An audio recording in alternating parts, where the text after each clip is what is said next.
Final de semana será de chuva em Salvador e cidades do interior da Bahia seguem em alerta vermelho. O governo destaca fortalecimento da agroindústria em evento com cooperativas no Oeste. Justiça mantém preso o torcedor chileno flagrado cometendo racismo na Arena Fonte Nova. Veja ainda as principais notícias da política na Bahia e no Brasil. O Alba Agora está começando.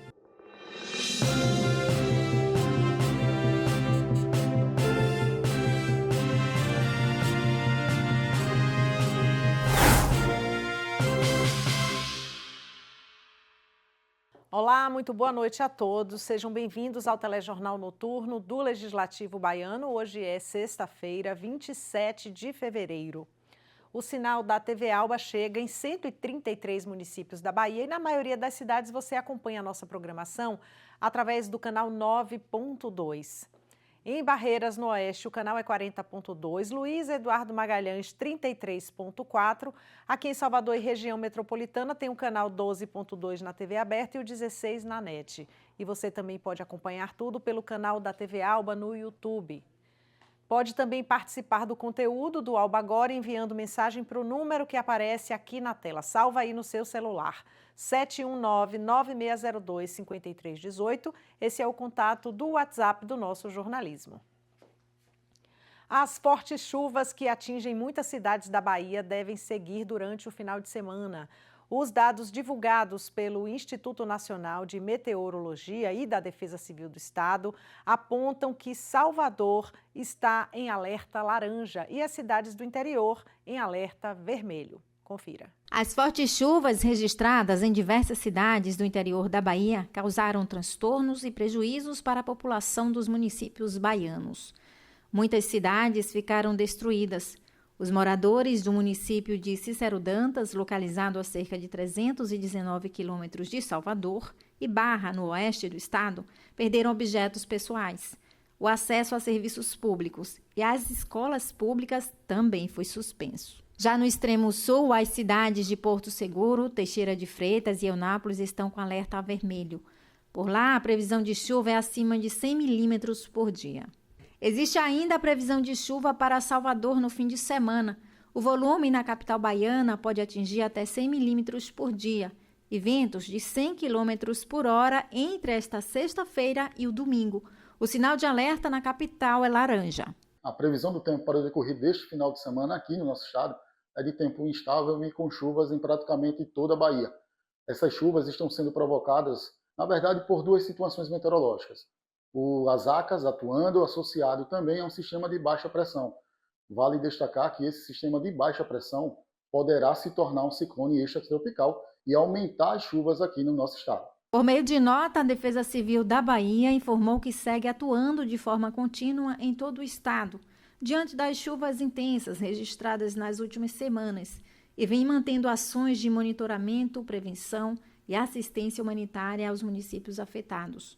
O órgão ainda reforçou que as ações também envolvem a mobilização de equipes e instituições parceiras para restabelecimento de serviços essenciais, redução de riscos em áreas vulneráveis e assistência direta às comunidades impactadas.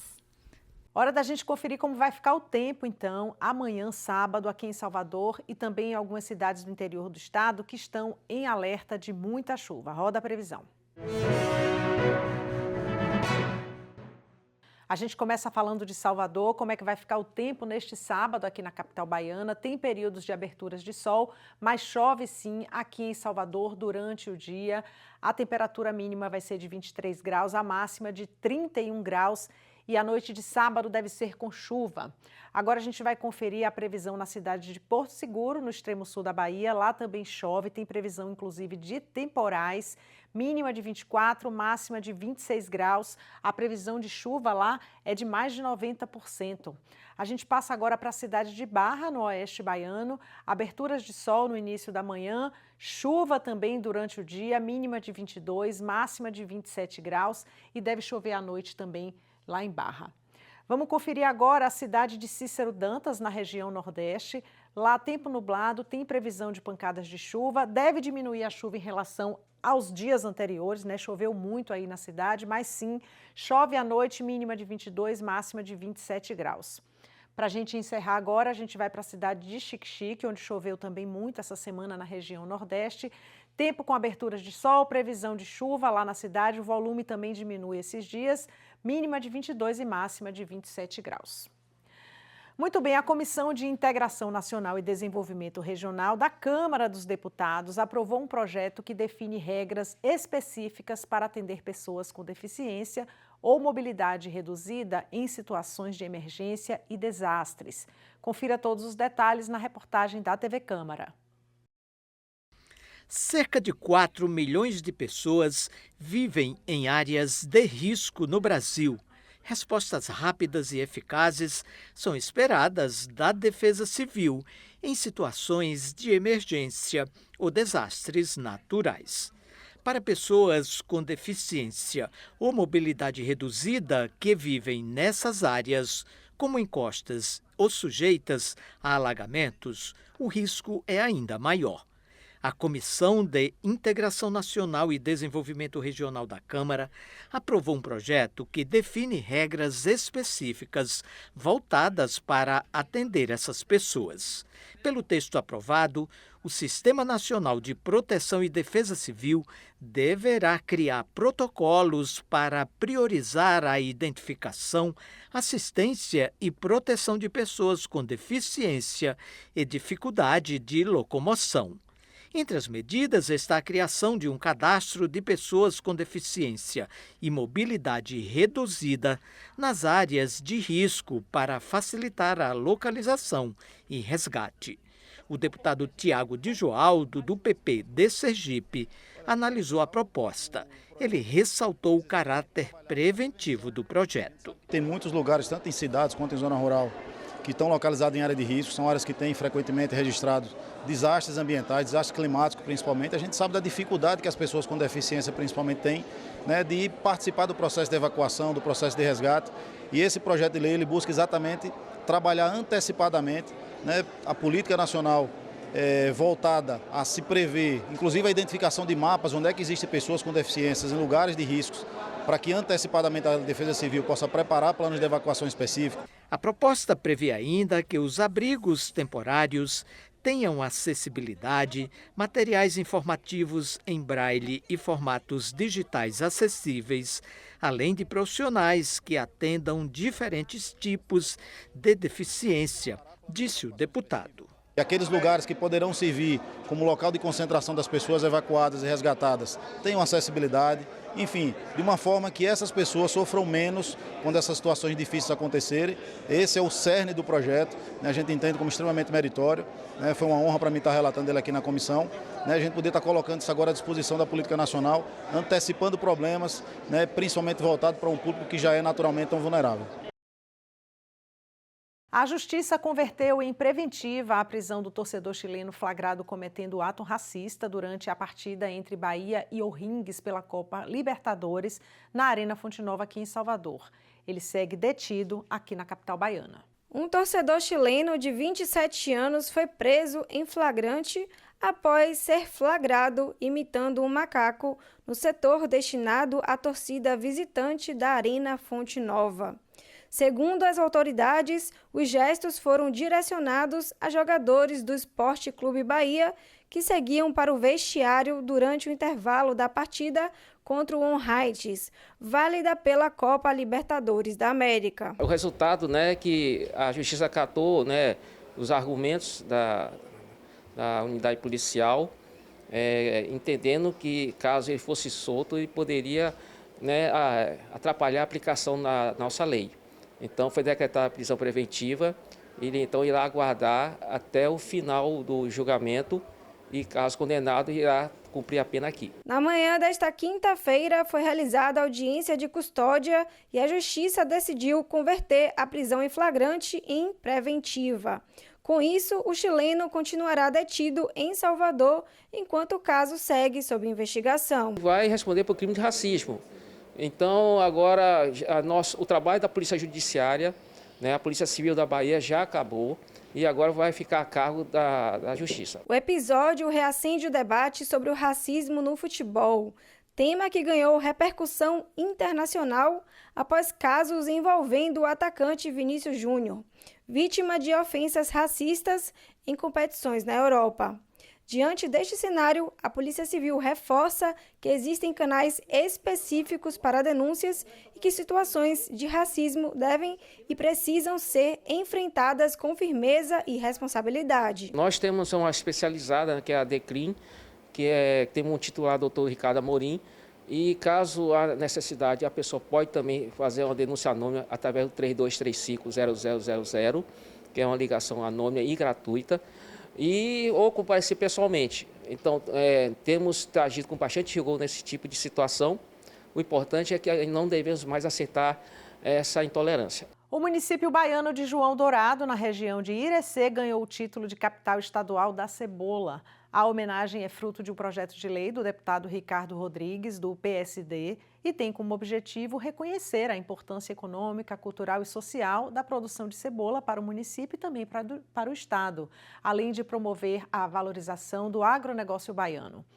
Um dos artigos da lei cria a Semana da Cebola de João Dourado, que deverá ser realizada todo ano, com eventos, exposições e atividades que promovam o cultivo, o consumo e as inovações tecnológicas aplicadas à produção. Vamos fazer um intervalo? A seguir, confira os investimentos anunciados pelo governo do estado para o fortalecimento da agroindústria aqui na Bahia. O Alba agora volta já.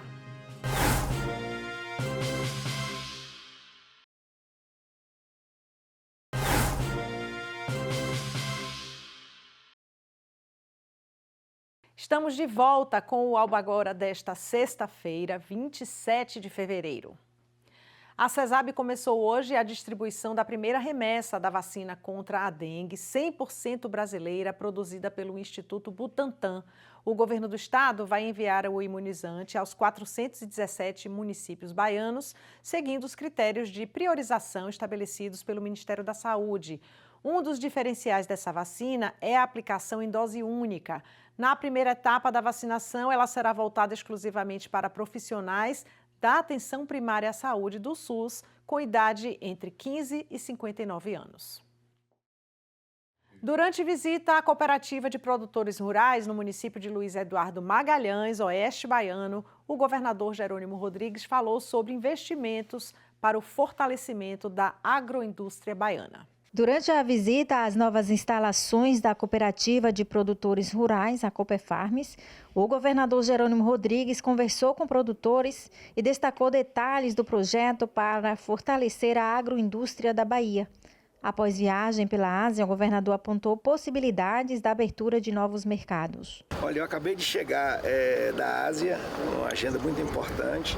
Fui lá assinar os termos de cooperação com empresas asiáticas, por exemplo, a Samsung, trazendo a possibilidade na parceria de produzir medicamentos para o enfrentamento do câncer, problemas do coração, doenças raras. Voltei com animação total, porque eu havia programado aqui com a Copefarmes a possibilidade de participar dessa entrega, dessa inauguração. O governador também falou de investimentos por meio de políticas de incentivo à produção rural, através de financiamento com o Banco do Nordeste e BNDES. É um projeto estratégico, grandioso. Fizemos ao máximo as condições nossas para a gente poder garantir tudo que foi pedido de incentivo, de diálogo com o banco. Temos que fechar ainda uma conversa melhor com o Banco do Nordeste, com o BNDES, são demandas dele, mas o que precisar e o que necessitar de contar com o governo do estado, nós estaremos juntos. Eu espero que pelo tamanho que está proposto o projeto da Copefarmes, nós teremos aqui a Bahia sendo, e o Nordeste naturalmente, e o Oeste, sendo já um divisor de águas. A poluição sonora volta a ser alvo de fiscalização aqui na capital baiana. A Secretaria Municipal de Desenvolvimento e Urbanismo intensificou as ações contra o som alto, principalmente nos finais de semana. O repórter Chico Lopes conversou com o secretário da pasta, Sóstenes Macedo. Olha só, vira e mexe, a poluição sonora, o som alto é tema de debate aqui em Salvador. Ao meu lado, o Sóstenes Macedo, que assumiu recentemente a pasta da SEDUR responsável pelo som alto, por esse problema em Salvador. É um problema, né? Suas estratégias, como é que vai combater esse problema? Primeiro, falar um pouco da nossa pasta. Nós temos uma pasta que ela transversaliza uma série de agendas econômicas da cidade. Nós trabalhamos muito na promoção de novos empreendimentos, novos negócios. Agora passamos pelo Carnaval e aí você consegue entender um pouco do que é gerar novos empregos, gerar economia para Salvador, mas também discutir a questão da poluição sonora.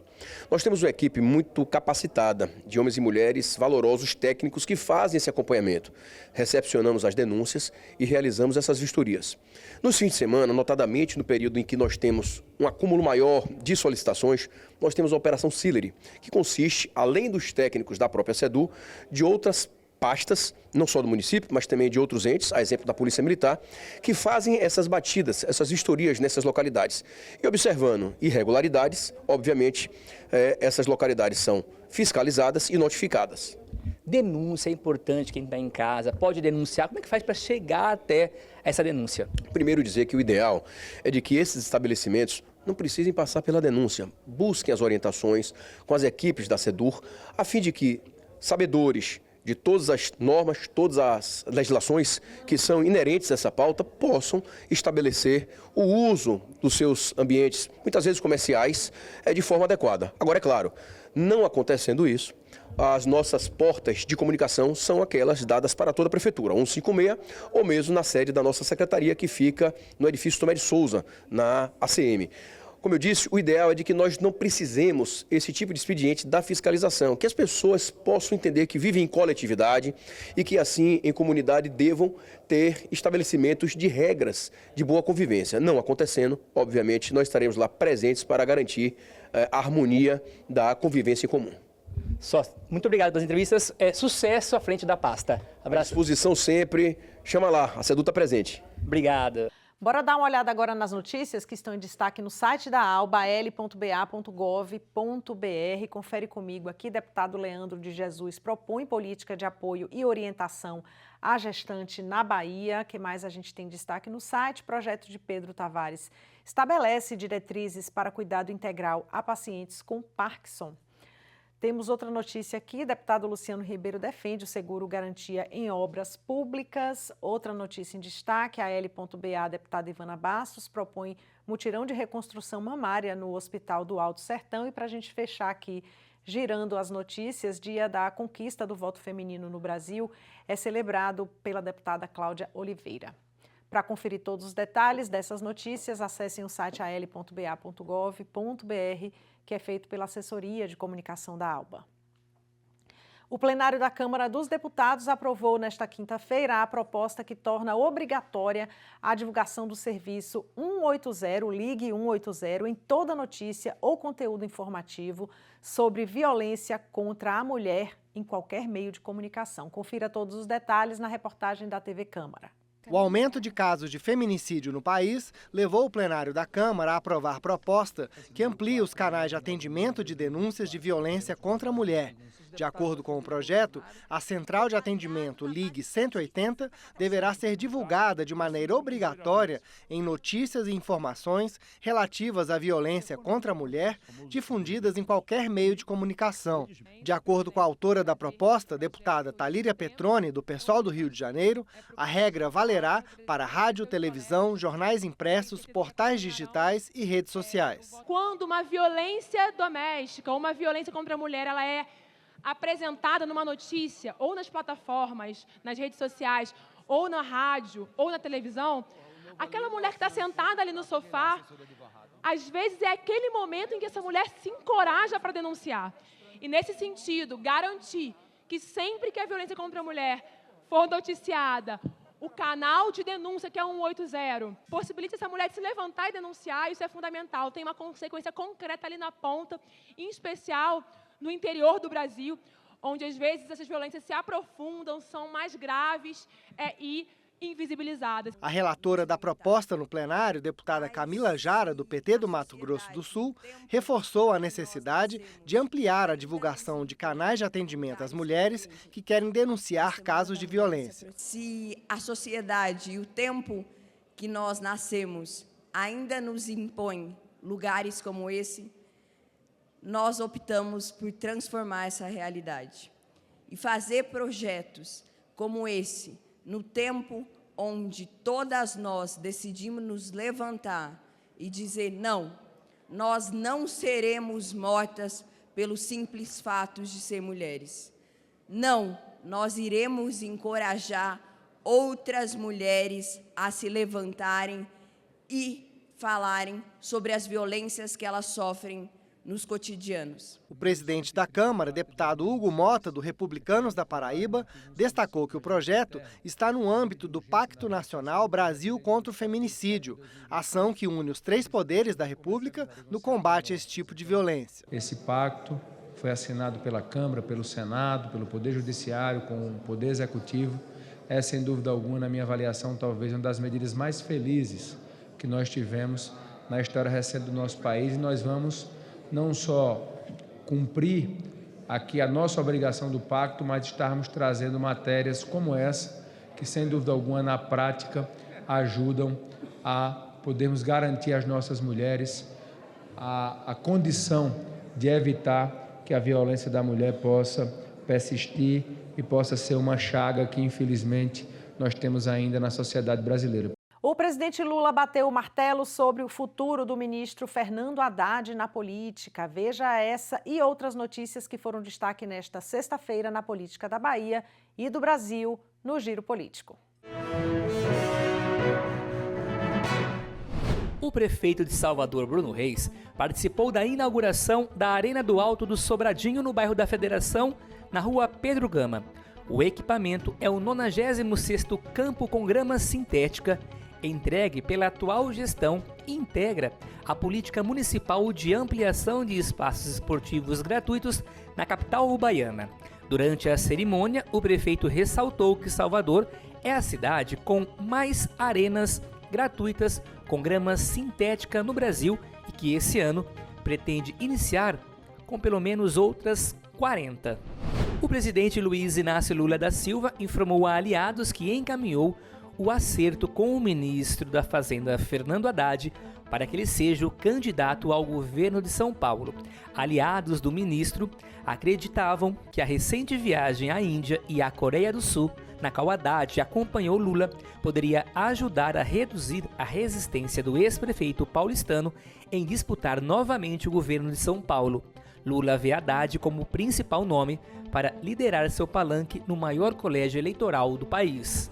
O governador Jerônimo Rodrigues começou o dia em Camaçari, onde participou da ação que marcou o início das obras do Centro de Treinamento do Esporte Clube Bahia. O espaço vai contar com 12 campos de alojamento, escola de formação e estrutura profissional. Acompanhado do ministro da Casa Civil Rui Costa, do senador Jacques Wagner, do prefeito Luiz Caetano e demais autoridades, Jerônimo destacou que o investimento vai fortalecer o futebol baiano, movimentar a economia e formar novos talentos na Bahia.